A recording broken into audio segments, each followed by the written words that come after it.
Hello guys, welcome back to the channel. In today's video, I'm going to show you how you can create AI photo in elevator, studio, mountain, and miniatures.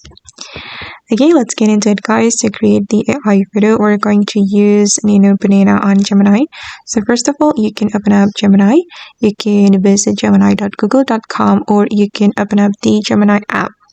And then I'm going to show you guys the prompt that you can use to create AI photo. The first one for the elevator photo. Okay, you can upload your photo and then you can add this prompt. To upload your photo, you can click on this plus icon and then you can click on upload file. And then here, make sure that you choose Gemini 2.5 Flash. And for the tools, you can choose Nano Banana. Okay, and you can upload your photo. And then this is the prompt that you can add to create this elevator photo. Okay, and you can modify the prompt if you want according to your needs. And for each prompt, I recommend you to add this sentence. Do not change or do not alter the original vase. So the original vase that you have uploaded won't change. Okay, and then the next one for the studio.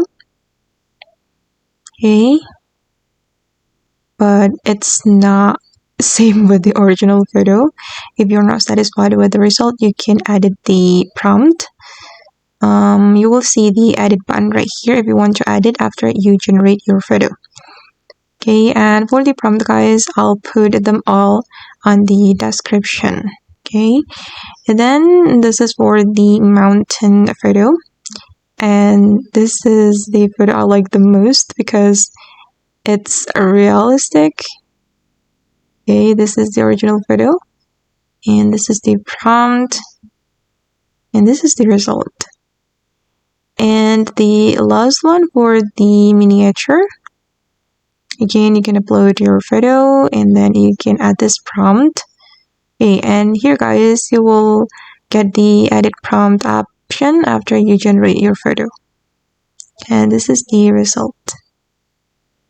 And if you want to download it, you just need to click on this download icon and then the photo will be saved to your device. Okay guys, and that's all the tutorial for today. I hope this video will be useful for you. Thank you so much for watching and bye!